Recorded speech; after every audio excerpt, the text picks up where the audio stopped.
Hey everyone, I'm Charting Man Dan with the Chart Guys, trader and technical analyst for the last 13 years. In this video, we're going to check in on the market. I'm going to talk about what healthy rotation looks like amongst our sectors, and there's a handful of tightening daily ranges that are going to be key ones to be watching into the end of this week or first thing next week, depending on when they break.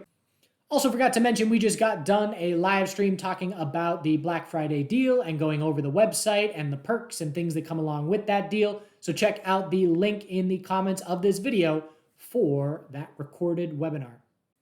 All right, so we're going to talk about healthy rotation, but first, this is the S&P 500 futures chart, and this is the 4-hour time frame, and we can look at this chart and make a very simple statement. If 4-hour EMA 12 is support, the bulls have complete control and nothing to worry about. If we lose 4-hour EMA 12, we can say something is different for the first time in over a week. So we can see just how many times, 1, 2, 3, 4, 5, 6 times holding it and watching closely, because today's consolidation was pretty healthy for the S&P 500. And you can see it's just a daily inside bar, and we would need to see the bears looking at SPY confirm an hourly downtrend if that were going to change.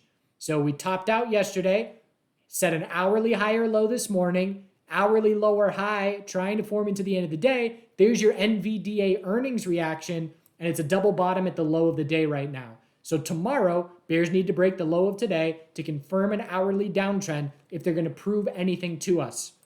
So rotation. This is why I talk about watch for all major sectors dropping and hitting the lows at the same time, because when that's happening, money is leaving the market. And when you're in a strong uptrend, anything less than that, there's rotation going on. So today, I looked down, I forget how we closed, but I looked down at the NASDAQ, it was down 0.6%, and I looked at the healthcare sector, and it was up 0.6%. NASDAQ clearly has led this move the last 3-4 weeks, and XLV has clearly been weaker. Look at XLV divided by QQQ. It is showing us that the NASDAQ has been stronger, but today is the strongest that healthcare has been relative to the NASDAQ in weeks.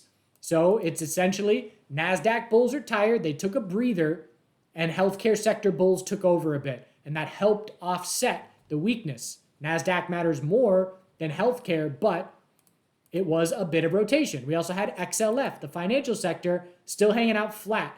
Daily stair-step pattern, higher low every day, 9 days in a row now. That might break tomorrow. Little double top with the high of yesterday. If 3507 breaks, we finally get daily consolidation. We then zoom into the hourly. We watch for first hourly oversold conditions to see if that marks a daily higher low, showing us that the bulls are still in full control. But watching for that daily consolidation. And when you get that rotation going on, you know, the SPY was red and QQQ was red. Why is the VIX at the low of the day? Because the VIX dumps or drops when there is rotation going on. The VIX shoots up when there is all major sectors dropping together. We have not seen that in a while. It will stand out to us the next time it happens, but it has not happened since the bottom has been set in the market. So keep an eye out. We look for clues that tell us the market environment is shifting. If the S&P 500 futures is holding 4-hour EMA 12, nothing is shifting. If all major sectors are not hitting at the lows at the same time, it's not shifting.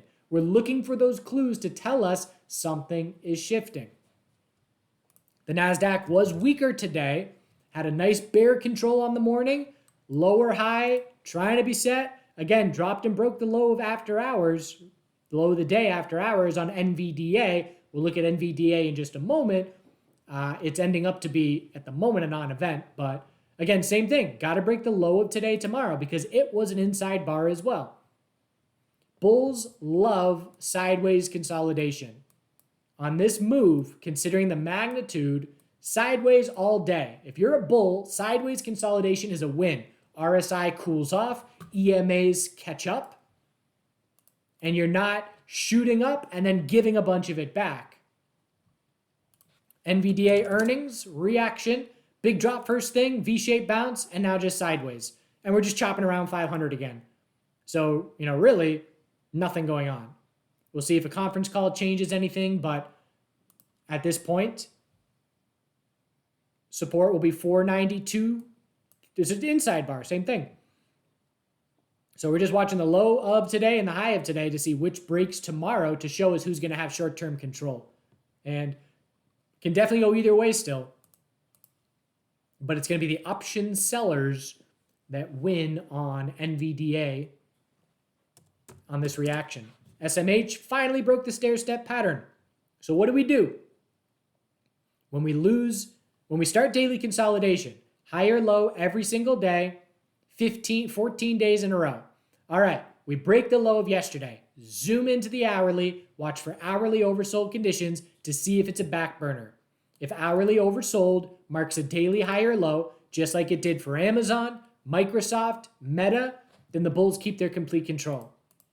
If not, it'll tell us something's different. Get to first hourly oversold, bounce, and then drop to a lower low. That will tell me bears are starting to gain some momentum. Tesla, relative strength pre-market. Tesla is the king of showing relative strength or weakness in pre-market and having it follow through on the morning. And so we saw it pre-market. There was a headline, whatever it was, don't care at all. But we could recognize the relative strength. How? Because Tesla was set to open higher and QQQ was set to open lower. And so the bell rang. We broke the inside bar bullish over 237.10, and the bulls followed through fairly significantly from there. And now the question is, can Tesla break 246.70 to continue this uptrend? It definitely has been one of the weaker major NASDAQ names over the last few months, but trying to play some catch up. So as I mentioned, XLV broke to new highs on this bounce, highest level in a month. So we'll see how long the bulls can keep the daily uptrend there. Our laggard sectors, so IWM has a tightening daily range. So let's now look at a bunch of names that have tightening daily ranges because I love tightening ranges for when they break. CCJ on the monthly was a beauty. I'm watching KWeb on the monthly, which will potentially be a beauty next year. But IWM, we've got our high, higher low, lower high, and if we hold 175.16, we're going to form a tightening range probably into next week, knowing that we have one full day pre-holiday and then a half day Friday. So if we can hold 175.16, we'll tighten up into first thing next week. So other laggard names, we were watching XBI, 4-hour rising wedge watch because the bull break lacked follow through. So I'm now watching, and actually it broke bear today. So never mind. But we knew that if we were red today, I think I talked about it in yesterday's video, if we're red today, the bull break with no follow through, little bit of a red flag, still a daily uptrend. But again, you never want to see the break to the higher high straight into the consolidation. Jets tightening up, daily lower high potentially forming. We're going to watch our key support down here. TAN is tightening up, same deal, potentially a daily lower high. There are names that are outside of our laggards that are tightening up. Amazon, high, low, lower high. Bulls bought the dip today, trying to continue holding EMA 12 support on the daily. But again, a nice tightening daily range to be keeping an eye on. MSOS, US Cannabis, tightening up. Held support, back to testing 702 resistance, and going to expect volatility to pick up a bit when this tightening range breaks. So there's a handful of names with tightening daily ranges to be keeping an eye on into next week. The dollar, trying to get a bounce going, uneventful at this point, but we did just hit first daily oversold conditions. Technically, that's a back burner. Let's not forget that the dollar went straight up for months, and this is first daily oversold, scouting a monthly higher low.